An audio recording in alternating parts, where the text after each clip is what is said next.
we are here again with another episode of Chesed Marriage Podcast, and tonight I am extremely excited. This is probably one of my in the top 5 favorite humans that we get to talk to tonight. So, and this just kind of happened today. It was kind of cool how it happened, but I'm really looking forward to hearing their story, and I know that it will bless you guys. So, without further ado, I would like to introduce my friend, Elena. Actually, Lena. We talked about this today. Anyway, Elena is the way it's supposed to be. Yes. And her wonderful husband, Jason. And I'm going to let you guys continue from there. So go ahead. Okay. Well, yes. My name is Elena. E-L-E-N-A. I introduce myself as Lena. Just makes it easier. Jason and I have been married for 27 years next month. And Congratulations. Congratulations. That is awesome. Let's see. I was introduced to Jesus when I was 5 by a across the street neighbor, a single lady out cutting her tulips. And to this day, we had the same birthday. She turned 80 this year. And she is still a huge, huge part of my life. Surrogate mom type thing. Wow. So I've known about Jesus my whole life, but I never really knew Jesus until 3 years into marriage. Whenever we did go to, it was a Pentecostal style church, and learned more about the Word, more about building the actual relationship, not just knowing the story of. So gave my life to Jesus then, had a bad experience with baptism, so felt like I wasn't saved, rededicated my life to Christ again 5 years ago, just to make sure. Wow. On the safe side. But that's it. Jason and I have always centered our marriage around Christ, but just like anybody else, we've had our failures, we've fallen off a couple of times. And Jason, what's your background? So, as a child, me and my brother and my sister were taken to church by some neighbors, went and kind of forced to go, but kind of forced to, being saved, and, you need to say the prayer. And so we did, and probably every Sunday we did it. I don't feel like, Lena doesn't like it when I say that I was fake, but I think I was fake for a long time. Just going through the motions and not really living for Jesus, and did that for a long time until well into our marriage, before I figured it out that the way it's supposed to be, and developed a real relationship with Jesus. So I've heard people actually talk about that before, and I know this wasn't part of the plan, but what would you say is the difference, or how would you describe it to someone who's coming into Christianity, or someone who's on the fence about being on Christianity, where they see people that go to church and they see people in the church, and Jason, I like how you said they were fake, versus where you really started to realize there's something different, there's something more. Like, how would you lead, or how would you try to teach someone the difference, and what made the difference for you? Oh, wow, that's tough. I don't know how I would show someone or tell someone the difference. And to be honest, I think that I discovered it, or felt it, or realized that the relationship was real when we were going through some tough times, I think, and felt him, Jesus, kind of scoop me up and carry me whenever I was in a pretty bad spot too, because of what we were dealing with, right? I mean, and so I think that, I don't know how I would explain it. It's something I felt and knew that, hey, wait, there's something different here. This is real. and this is deeper than the stuff I show up to church and play. And I tell her, Lena, she hates it, but I'd show up to church and play church on Sunday, and then go back to my regular life on Monday, and I just repeated that, and I'd go as long as she made me go to church, and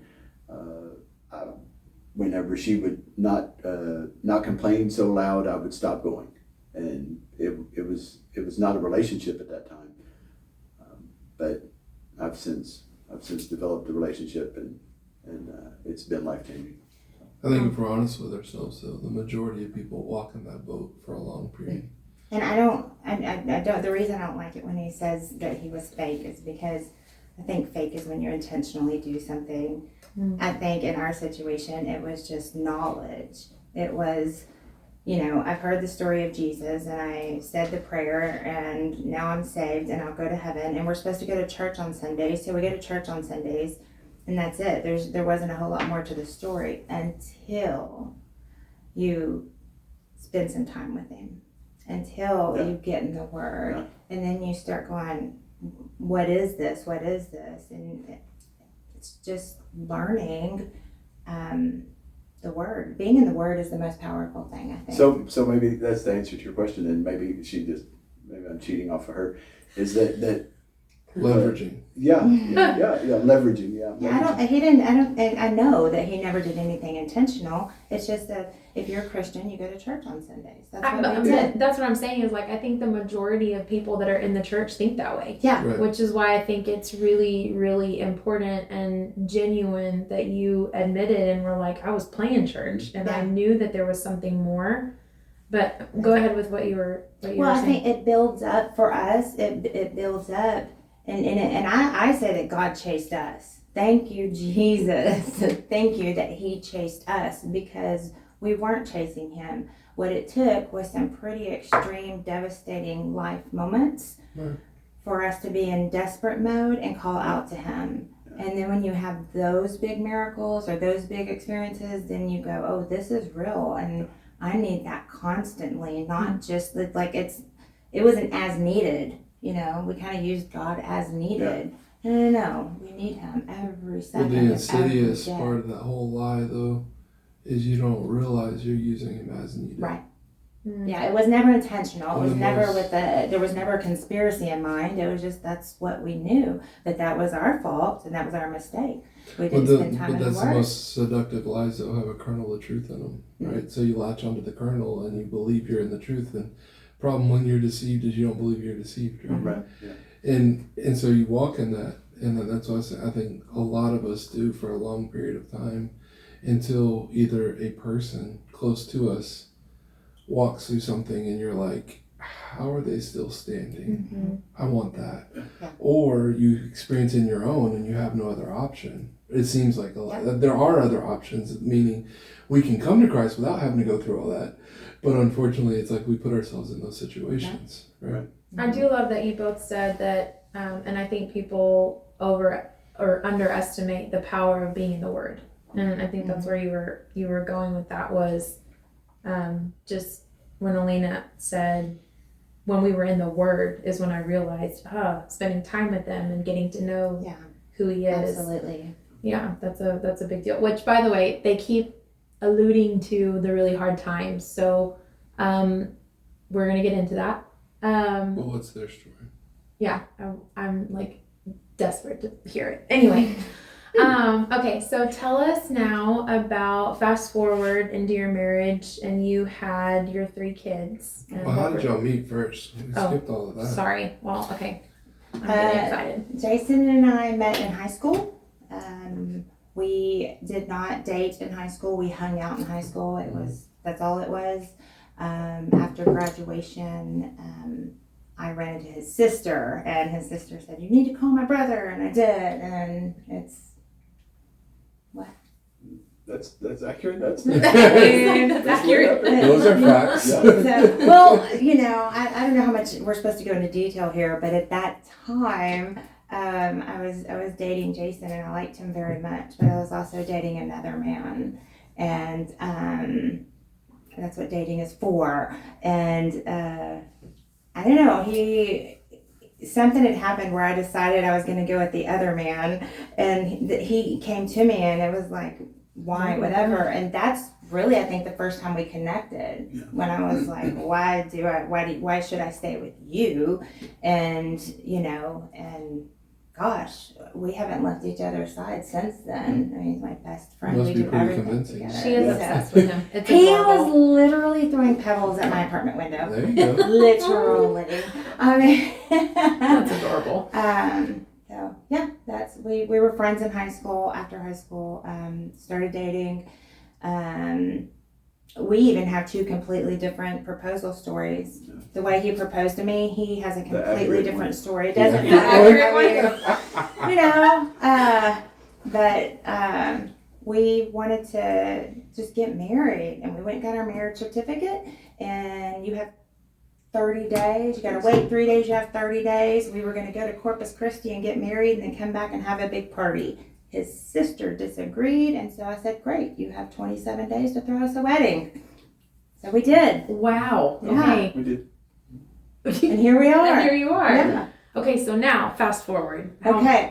And now get to this is where I really wanted to hear, because I know that there's struggles when children come. Mhm. And when did you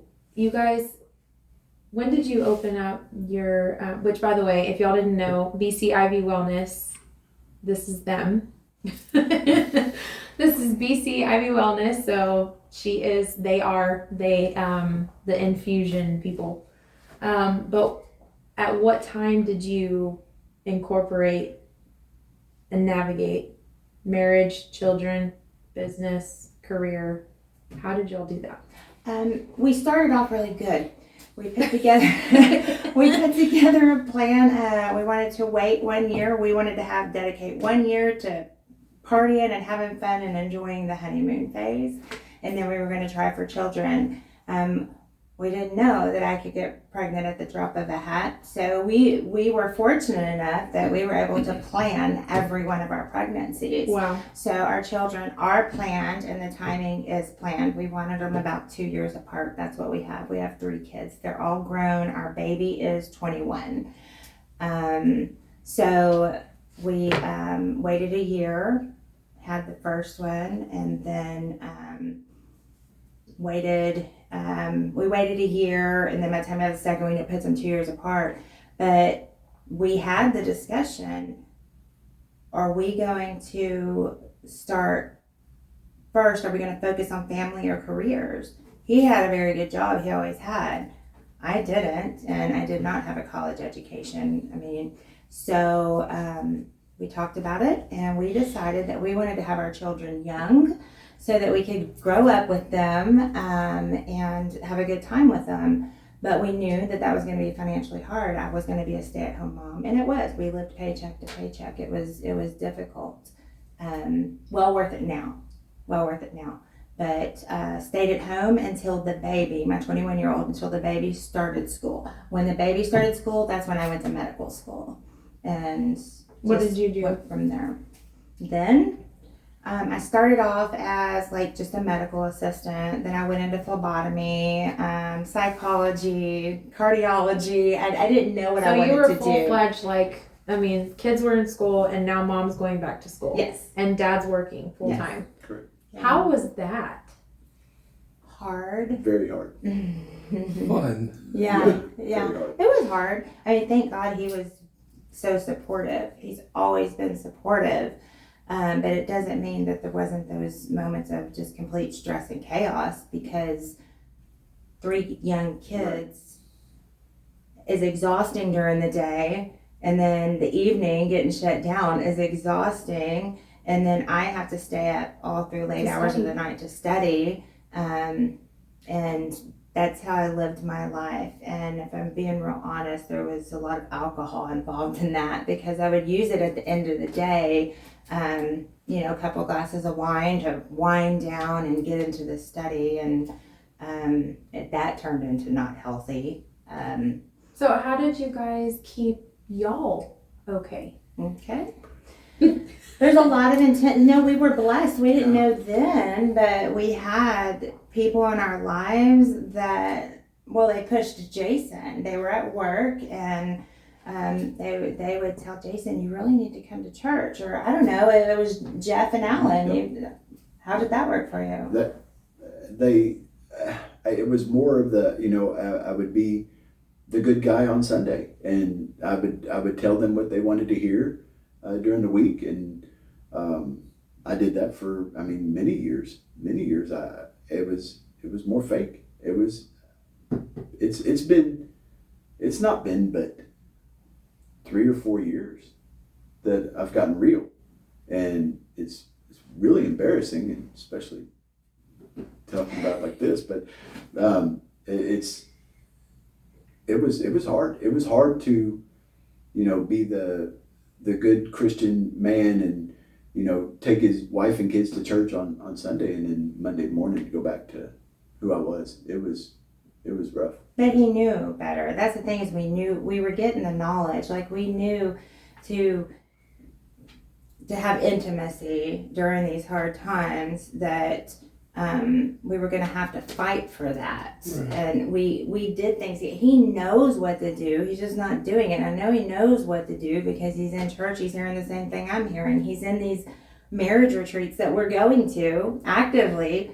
He's hearing the same thing I'm hearing. We took courses for raising kids in God. It's called Growing Kids God's Way. We've taken different, you name it, we've done it. We knew everything. We weren't practicing it. I think it's because, and I'm just thinking about this now, that it's because I did not have a relationship. I had all the books and we did the classes, but I didn't have a relationship, and I don't know how to explain it. It was not. It was just going through the motions. You must not have seen the value in it at the time. No, because the value of the comfort in the moment is more important than the value of the discomfort to change the pattern, which is what you see a lot, like in all of our lives, right? Yeah. That's the pattern of sin, right? Sure. Until the discomfort overrides the action energy, right? To then make the change. Exactly. And then most of the time we don't change. Yeah. Yeah. So that's where I was at, I guess, in that wheel for many years. But we were clueless about the word intimacy. Like, if we're talking about intimacy, we were clueless about the word. If you would have asked either one of us back then, what does intimacy mean to you? It was just sex. That's it. Sex. So if you ask me, are you guys, like, if we'd never had sex, let's say to this day we'd never had sex, and you asked me, do y'all have an intimate relationship? I would have said no. Right. When in fact, it's very intimate, and it's learning that. It's learning each other, being comfortable with each other. That's something that we learned through trial and error, but through education and through, is conviction the right word? I don't know. Yeah, probably. Yeah, I don't know. So going back to understanding and learning, so you were given all these tools, you were given all of these resources, you knew where you maybe needed to work on something, you knew that there was some issues, but you're just going to go through the motions. So my question is, and like, just take a step back for a second. If someone was going through the motions, if someone was struggling with, how am I going to make it to the next day? What would be the first step that you would tell them to take? Looking back, like, talk to yourself 20 years ago. Yeah, I would say verbally out loud. Just the cry out to Jesus. Just, you have to, sometimes we go, Jesus, but I think there's a desperate cry, and I don't know, for me, that's what it was, like verbally, literally out loud, just saying his name. There's something very, very powerful in that. I would say, like, I think I used to say, will pray. Have you prayed about it? But some people don't even know what prayer is. Who are they praying to? Right. What are they supposed to say? It's supposed to be formal, informal, and I don't know how to pray. That and I think that phrase is kind of thrown around a lot, So right? easy, So yeah. that- Mhm. I mean, it Go is pray the about right it. answer. It is the right answer. But the way we throw it around hides the fake, right? Go pray about it. Because it's like, oh, I'll pray for you. Well, no, it means I just want to get away. Right, And exactly. what I was going to say, she said, cry out to Jesus. I was going to say, hit your knees and don't get up until you hear from him. Yeah. Because he's faithful to answer, and he will answer, and you just wait on it. And that's what I would say. That's my answer. That's what I do now, and it's the real deal. So. No, that's awesome. I think people just get so hung up on, what do I do? I'm here, I'm stuck, and I don't hear God. I don't know how to hear him. What am I even listening for? How do I know it's him? I mean, like, in those moments, okay, you're going through school, you have 3 kids, you have a husband that really isn't just kind of there, and you're still trying to navigate marriage, right? And I mean, just the simplicity of just cry out to him. Mhm. I mean, and understanding that don't move until you hear him. Yeah. And I mean, but what would that sound like to someone that isn't walking that out? So if you would have said that to yourself 20 years ago, what would you have done differently? I know think these are tough.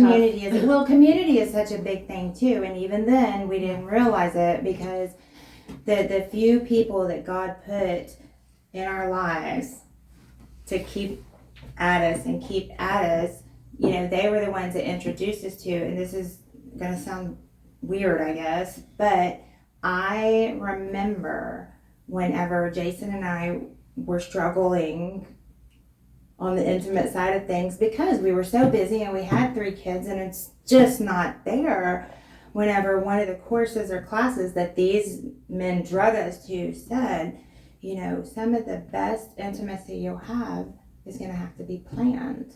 Mm-hmm. And I was like, that's stupid, because really, but I didn't know what intimacy was, right? So, because to me, intimacy is for the moment, passionate, surprising, where are we going to go with this type thing, but it's not all about, it can be, and that's fun, but true intimacy that you have to have whenever you're in predicaments like young kids, busy life, work, whatever, you've got to have it. You have to have it. So if you got to plan it out. Do it on a Thursday night at 10 p.m. after all the kids are in bed because you have to have it. And so you made a good point though, and you had said, if you would have asked me what intimacy was, I would have just thought sex. Right. So when you encompass plan it out, is that, or does that mean plan out your conversation, plan out your planning, plan out the sex, plan out what what those things are, because all of that encompasses intimacy, right? So I think it could be one of those things. I mean, you could just plan out a quickie, or you can say it's okay. I don't know. Our kids watching, like, listen, there's some stuff that I haven't had anybody to talk to, and I just need to vent for a minute, and we got to set time aside, and then there's the whole learning to listen and, not be defensive and not fix, listen, talk without offending. There's a whole array of things that, and it comes with consistency and chasing after the truth. Yes, that was good. So I think setting apart time for whatever any of those things you said, penciling out some time for just you two, and that's what I believe helped us the most early on. Is and just that alone shows a form of love and intimacy because he's willing to do that. Or I'm willing to do that, whatever. You're willing to stay up till midnight tonight so that we can have just some me and you time. Ours was 3:00 in the morning. yeah, she told me that, and I was like, absolutely not. No. Yeah. You don't love me that much. I did. No. Stop it. you're important to all of You that. were supposed to be getting up with me at 3:00. 5. I have yet to see that happen. We haven't had a miracle morning yet, but we're gonna get there. Bless the Lord. One thing I was going to ask though, because we're dancing around it, but I think we need to sit on something for a second. You said, 20 years ago or so, if you had asked you what intimacy would have been defined as sex, how did that morph and what did it morph into? Mm. Because we're talking about all these other things that define intimacy, right? Mm-hmm. Well, let's put a bow on what you would define intimacy now, and then that would maybe help them also understand why those other things are acts of kindness and love. So now, to me, and Jason, we haven't sat down and said what is intimacy to you, but to me, you'll hear it live. We didn't do practice, yeah. We didn't do practice. Intimacy is, it's trust, it's time, it's honesty, it's being vulnerable. Closeness. I was going to say closeness. Yeah. I mean, and really, my sickness we were talking about came, I think we're at 10 or 12 years ago now, and I got very bad. I had a bad back surgery. I ended up having 3 back surgeries. I was bedridden. I could barely move, and he had to do everything for me. And by everything, it meant he had to roll me. Yeah. He had to bathe me. He had to wipe me. Yeah. Everything. And take care of kids and the house and still yes. work. And there was absolutely 0 sex involved because I physically could not. And he still did it. He got up every day. And sometimes he would do it with a sigh, but he did it. And I told him one day, and I meant every word of it. And this is where he got me, because I said to myself, "Self, would you want to be putting up with you right now?" But I told him, "This is exhausting for you. I'm nothing but a burden. And if you're ready to leave, I will completely understand." And he never said anything like that. That was me. That was all me. But I told him, just go. It's going to be much better on everybody. I won't feel guilty for you having to do what you're doing, and you won't be burdened and exhausted all the time. And I mean, not only, of course, did he say absolutely not, but I remember him laying down beside me and wrapping his arm around me, and I had to lay on one side or the other at that moment, and telling me, this is what we do. Mm-hmm. And that was the most intimate moment that I think we've ever had for me. Yep. That was the moment, weirdly enough, I guess, that I learned that intimacy wasn't just sex. Mm-hmm. Wow. It's a beautiful picture, though. A physical representation of Christ's love. Mm-hmm. Right? Because it's easy to say he loves us when it's easy. Yeah, when things are going good, yeah. But when he has every right to walk away, it is burdensome to him. It is an inconvenience. It is, if you want to say, not what they signed up for, what you thought someone signed up for, Mm-hmm. right? But then the choice is made to not only stay, but to engage. Yeah. It brings that whole nother level, and I couldn't have put it better on how to define intimacy. Because if you go back then and think about everything else you were saying, scheduling and everything else, it doesn't sound spontaneous. It doesn't, but it's a shift in worldview. How does God approach us? Mm-hmm. He has divine appointments. Mm-hmm. He has Kairos moments. He's planned these out, and he set them there because he knows you're gonna be here, not be able to move, and he's like, I'm waiting for this moment because I'm gonna touch their hearts in this moment. Mm-hmm. And what is started in this moment will never be shaken. And he does that, right? But it helps us redefine what is intimacy in this broken world. Mm-hmm. Because we're taught it is sex, it is physical, it is what can you do for me? Right. But it's the complete opposite. It is. It absolutely is. So fast forward, I didn't know that story. That took me by surprise. I did not know that.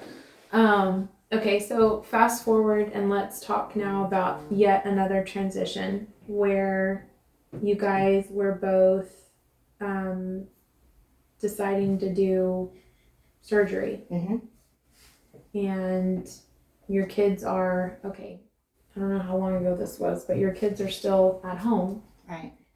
And mom and dad had just undergone a pretty intense surgery. So Yeah, we had, I'll try to keep this where it's focused more on me and Jason, but I was laid up in bed and for several months. I think we're a little over 8 months that I couldn't get out of bed, and a lot of depression and darkness set in. and this was from the back surgery. Right. Yeah. A lot of food was involved, and I gained a lot of weight. So not only did I lose all my muscle and strength and everything I had just from laying in bed, I had gotten up to over 300 pounds. So even if I was able to walk, I wouldn't have been able to walk because I was just so overweight. I had decided I was going to take my own life because I was just too much of a burden on my family. I had my last call to Jesus moment. I was just like, if I'm meant to be here, if you have a purpose for me, you're going to have to make that very clear right now, because I had a plan. And he did instantly. He's so faithful. He did instantly. And it's just been all downhill from there, but it's not easy. Weight loss surgery was one of the options, and I took it, but it went very smooth. We did a lot of praying about. I mean, surgery's no small thing. A lot of people will call weight loss surgery the easy way out. It's not. But I felt like we prayed about it. We were given permission. There were no hiccups. Jason had gained quite a bit of weight himself, but that's just because he was happily married. You were right at 400 pounds, right? But we were just in no physical condition. When you're physically like that, it gets to your emotional state, and it gets to your, so even if we're talking about being physically intimate, that it did happen, but it happened very quickly because it was too exhausting for it to last too long. And so, so when we went through the surgeries, we had rapid weight loss. You become a different person. I mean, literally, physically, I'm a completely different person. So is he. And then you've even got the emotional side to it. With rapid weight loss comes extreme hormonal release. And so there's ups and downs, me and him. Jason, it was my thought. We were going through that. And Jason is getting a little more cocky than he is,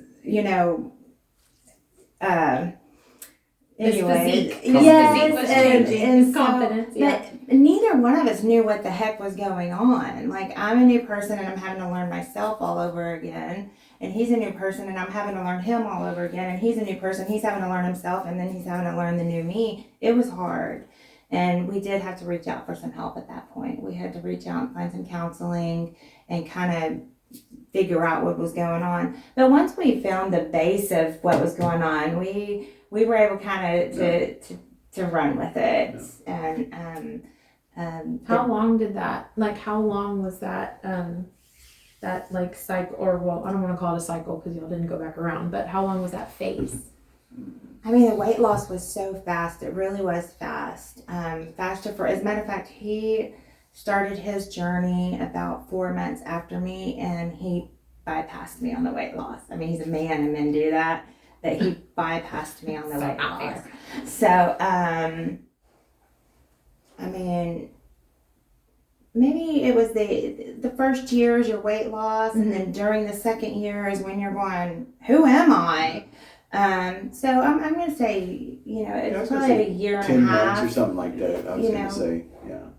Before we talked to that guy. But I give that credit to God, because, him and I are like, what's going on here? And then we have to remember that God is at the head of this. I mean, we fell off on that many times.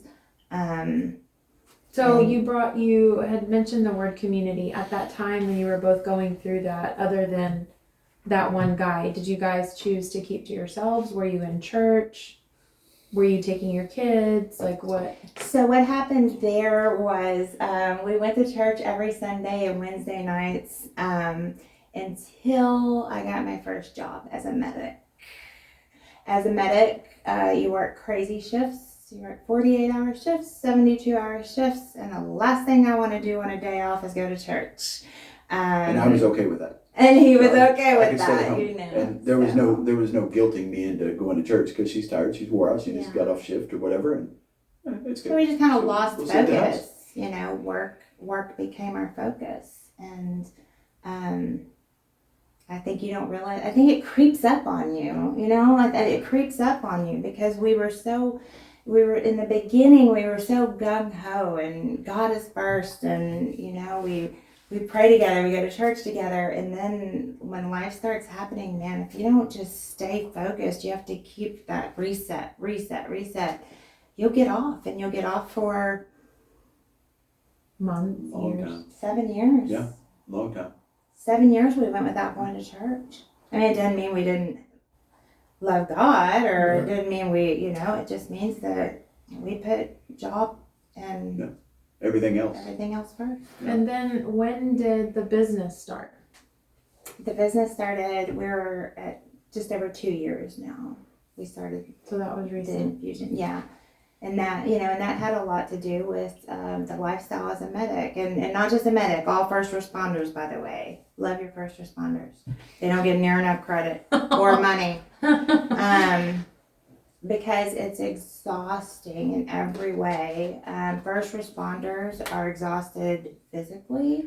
They're pulling people out of cars or ditches or stairs or, performing CPR. It's physically exhausting. Mentally, we see things that you can't unsee. It's mentally exhausting. Spiritually, sad to say, in the first responder field, there's a lot of non-believers because their viewpoint is kind of like, if there's a God, then why do we see all this? Why does this happen? And so it's spiritually exhausting. Wow, I didn't even think about that. I You was almost have to exhausted. compartmentalize and get utilitarian if you see that all the time. Yeah. It's kind of like military people too, right? Because otherwise it's hard to rationalize without really answering some big questions like that. Absolutely. Yeah. It's a difficult spot. Exhausting. And I think that we did very well as first responders because of our faith, because whenever I see death, it doesn't make me sad. It doesn't make me upset because I believe in heaven, and I believe that the moment that we're done here, we go be with our Father. So it doesn't make me sad. Death doesn't make me sad. And we both have that belief and that faith, so death doesn't bother us. I'm okay with that. Some people think it's weird. I'm okay with it. Something that has come out before that I would love to hear y'all's take on it. So you said there was a period of time, you said 7 years, that you didn't go to church. Your kids saw that. Mhm. And now, they saw at the beginning, they saw the ebbs and the flows. Mm-hmm. They saw the fire and then they saw the pullback. Mm-hmm. How do you navigate that now, teaching and talking to your adult children about the importance of God being the focus? No, I don't know. I don't know how to say it other than all three of my kids they love Jesus and they're all about it. And it's I can attest to that. despite me, maybe because I was pulling away so hard. It's got to be God that brought them to Him. My son, he wants to be a pastor, he wants to start churches, and both of my girls are in church with their families, and it's just amazing. It's I don't know. It's nothing we did. No, Absolutely I didn't do it. nothing I didn't we do did. it. That's all God. Yeah. Mm-hmm. That's beautiful. Yeah. I love, because you hear the stories of people that resent their parents. You hear the stories of people that even resent God. Like, why didn't you? Mm-hmm. Why weren't you? Where were you? And they tried. Our middle one, when she started college, when she got out in the world and came home saying silly stuff, I would tell her that's not even stuff we discuss in this house because you know better. Mm. You know. So, you know, and I just had to keep her in prayer and say, Lord, please don't let the world get a hold of her. Stay on top of her, chase after her, put her in the truth, show her the truth. And, you know, there was a certain Bible study that helped influence her. But, you know, our son just graduated with his Oh my goodness. If y'all to bachelor's see in him is to see ministry. Jason. Oh my goodness. So- That boy, he's so precious. Yeah. They even talk the same. Y'all sound the exact same. I was like, what? Yes, that was Jesus chasing after us. Yeah. That and I don't know. We were always honest with our kids. We never beat around the bush. We never fibbed. I always thought the first time your kids catch you in a lie, they'll never trust you again. So we never lied to our kids. I would tell them, we should be in church today, but I'm exhausted. You know, we should really be in church today, but I'm tired. And Sonny was like, he would jump deuces. I'm going to church. I'm out of here. I'm like, who are you going to church with? You know, He's like, for I'll real. find a way to He'll go. find a neighbor. He don't care. Yeah. Amazing. I look back now, great. You know, there was that period when I think I didn't lose faith, but I did think, am I a bad Christian? Is this what I get for not going to church? When I was stuck in bed for 8 months, you know. And I would talk to my kids about that. There was a lot of that going on, yeah. A lot of that talk, yeah. Yeah, it was dark. That was a very dark time. Yeah. But now we get to look back and we get to see that is how come that's where we grew. That's where our trust came in. That's where and it's in everything. It's not just trust like I trust him to not do something he shouldn't be doing. It's like I trust him with me. I trust him with my deepest, darkest thoughts. I trust him with, you know, being vulnerable. But I love that you said you felt like it took that moment. It took that you rolling on your side and just coming very upfront and just saying, I think, you know, if this is it for me, you know, you can walk away. And him being able to say, this is what we do. Yeah. And I think it's getting to that spot, right? And I think that even with Jesus and getting to that when you have no other way out, right? And you can't say, oh well, maybe I did it because I'm smart, or maybe I did it because this person helped me. When you have no other option, and it can only be Jesus, and then he gets the glory for that. And I think that's the same kind of thing with her and with me. And I mean, we've seen it time and time again. And now it's been a while since we've been that road, but it's kind of nice. It's kind of nice. It's kind of we nice. don't have to get down there. You know, it's like we're good. Yeah. Oh, that's sweet. That's really sweet. Is there anything that you would tell a young couple just starting out? Is there anything that you would tell them if I could tell myself starting out, what would you have done differently? Pray together from day one. Out loud. 100% the most important thing.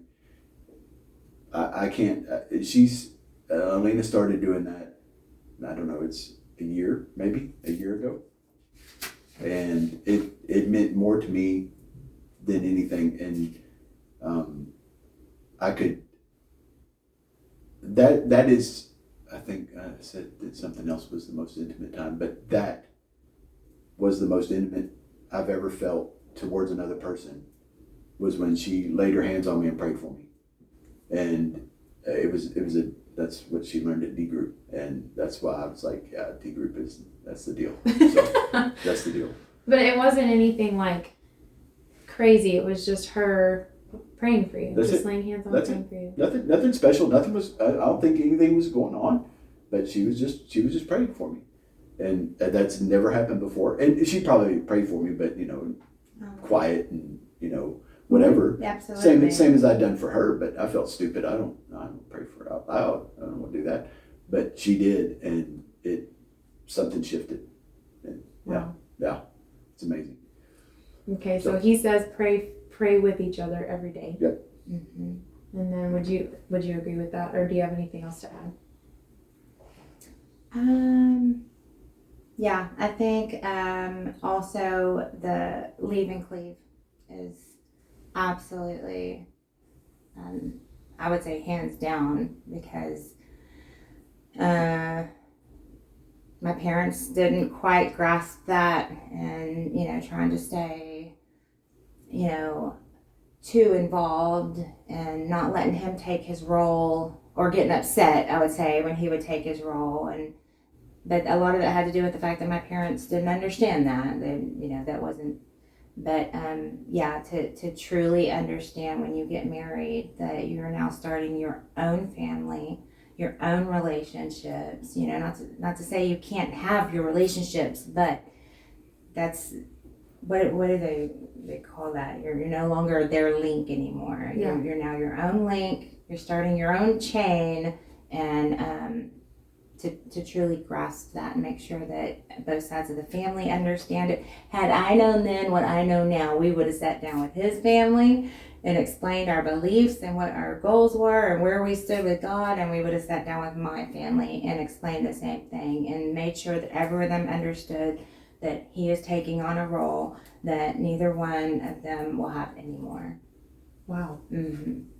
I wasn't expecting that, but okay. Wow. Thank you, Lord. Did you have anything else to add? I feel like you have more to add. Go ahead. I feel like you have more to add to it. Okay, well, if not, I told you guys you were going to enjoy it. I just listening to you guys talk and hearing it firsthand about how you guys navigated through, this journey, and you guys aren't even close to being done yet.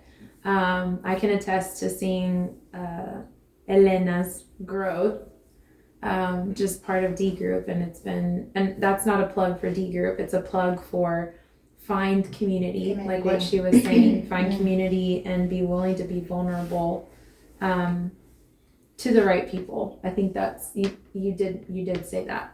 It's important to be vulnerable to the right group of people, and trusting the Holy Spirit will lead you to that. So, but navigating small children, going to school, a serious injury, surgery, and then 2 parents that are holding down a house are undergoing a surgery, and then starting a business is all fully possible if you trust in the Lord. Yeah.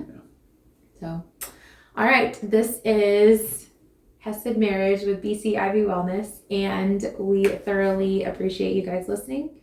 If there is anything from this podcast that you thoroughly enjoyed and you want to hear more about, you can reach out to, I'm sure, Lena and Jason on social media. BCIvyWellness.com. There you go, BCIvyWellness.com. Otherwise, we have enjoyed being with you this evening, and we look forward to the next episode on the Chesed Marriage Podcast. Thank you.